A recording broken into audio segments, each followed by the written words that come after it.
year 2000 month December এটা সাইডত গোটে ওয়াৰ্ল্ডে এটা মিলেনিয়াম ইয়াৰ সেলিব্ৰেশনৰ বাবে ৰৈ আছিল আৰু এটা সাইডত এক্সপাৰ্ট সফটওয়্যাৰ ইঞ্জিনিয়াৰবোৰে এটা ডাঙৰ প্ৰবলেম সলভ কৰাত লাগি আছিল কাৰণ এটা সৰু বাগৰ বাবে ওয়াৰ্ল্ডৰ গোটে কম্পিউটাৰ সিস্টেম কলাপস হ'বলৈ গৈ আছিল ওয়াৰ্ল্ড কেনেকৈ এটা সৰু বাগৰ বাবে গোটে ওয়াৰ্ল্ডে এটা পেনিক সিচুৱেশ্যনত আহি গৈছিল আৰু এটো কেনেকৈ সলভ হৈছিল এই গোটেখিনি আমি এই ভিডিঅ'টোত ডিসকাস কৰিম তো আহক ভিডিঅ'টো ষ্টাৰ্ট কৰোঁ We're terrified the world was going to end.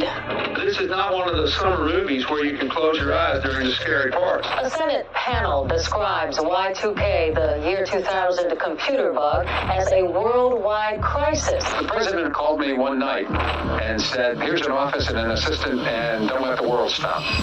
Year 1993 এটা বহুত এক্সাইটিং ইয়াৰ্ছ আছিল কাৰণ হেতু বছৰতে জানুৱাৰী মাহত বিল ক্লিন্টন আমেৰিকাৰ 42nd প্ৰেসিডেন্ট হিচাপে ইলেক্ট হৈছিল আৰু জুন মাহত জুৰাছিক পাৰ্ক মুভিখন ৰিলিজ হৈছিল সেইখন মুভি সবৰে মাজত পপুলাৰ হৈ গৈছিল বাট সাডেনলি কি হ'ল সেপ্টেম্বৰ মান্থত সবৰে এক্সাইটমেন্ট জিৰো হৈ গৈছিল কাৰণ কেনেডিয়ান সফটওয়্যাৰ এক্সপাৰ্ট পিটাৰ জেগুৱাৰ তেওঁ কম্পিউটাৰ ৱৰ্ল্ড নামৰ মেগাজিনখনত এটা আৰ্টিকেল পাব্লিছ কৰিছিল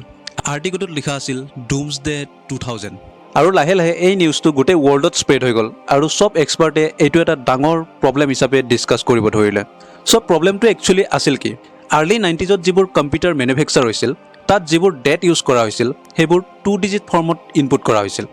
for example instead of writing 1983 তাত ইনপুট কৰা হৈছিল অনলি 83 মানে লাষ্টৰ দুটা digit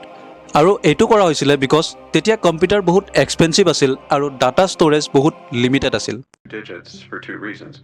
One, they didn't have a lot of memory space for their programs, and secondly, they never imagined their software would last as long as it did. So worldot jimanbur computer use hoy asil sobote ei 2 digit former datote gotebur data entry hoy asil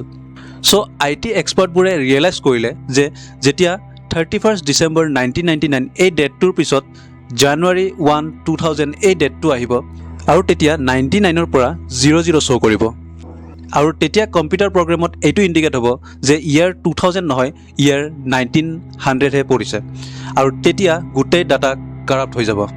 so এই computer গ্লিচটোৰ বাবে যিমান problem হ'ব গৈছিল তাৰে mainly তিনটা problem সিৰিয়াসলি discuss কৰা হৈছিল first one is prisoner door বিলাক অটোমেটিক্যালি ওপেন হোৱাৰ চান্স আছিল because most of the prisoner doors were controlled by computers আৰু সেকেন্ডলি ডিসকাস কৰা হৈছিল যে এয়াৰ ট্ৰাফিক কন্ট্ৰোলৰ মাল ফাংচনৰ বাবে চলি থকা এয়াৰপ্লেনবোৰ ডাইৰেক্টলি তললৈ ফল কৰাৰ চান্স আছিল third and most dangerous problem আছিল যে অটো লঞ্চ অফ মিসাইলছ তেতিয়া ৰাছিয়া আৰু ইউএছৰ দুখন কাউন্ট্ৰি মিলাই 4000তকৈ বেছি নিউক্লিয়াৰ ওয়াৰহেড আছিল আৰু সিস্টেম মাল ফাংচনৰ বাবে সেই নিউক্লিয়াৰ ওয়েপনবোৰ অটো লঞ্চ হোৱাৰ চান্স আছিল আৰু এখন ফুল ফ্লেজেড ওয়াৰ হোৱাৰ চান্স আছিল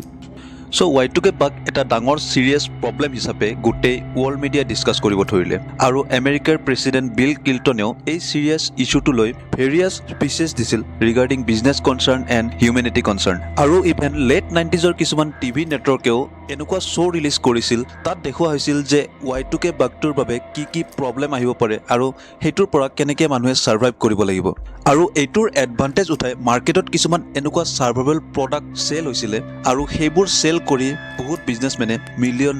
আৰ্ন কৰিছিল But apart from this, Indian IT expert bure statement disil je etu eta just minor bug hoy jitu nije fix hobo etu eko dangor problem nohoy but America aru Europe $1 million খৰচ কৰিব কাৰণে ready হৈ গৈছিল to solve this problem but year 1999 লকে এই প্ৰবলেমটো solve কৰিব পৰা নাছিল IT expert bure তাৰ পিছত আমেৰিকাই ইণ্ডিয়ান IT এক্সপাৰ্টৰ হেল্প ললে যেহেতু হেতু সময়ত ইণ্ডিয়াত উইপ্ৰো আৰু ইনফোসিসৰ নিচিনা IT সেক্টৰ গ্ৰো হৈ আছিল তো আমেৰিকাই ইণ্ডিয়াৰ বাবে গোটে ডোৰ ওপেন কৰি দিলে ফৰ IT এক্সপাৰ্টছ আৰু তেতিয়া আমেৰিকাই H1 ভিসাৰো কেপাসিটি বঢ়াই দিলে আৰু হেতু টাইমতে আমাৰ ইণ্ডিয়ান IT এক্সপাৰ্টৰ টেলেন্টটো গম পোৱা গল আৰু সেই মাইনৰ বাগটো ইণ্ডিয়ান IT এক্সপাৰ্ট বুৰে আৰামছে সলভ কৰি দিছিল আৰু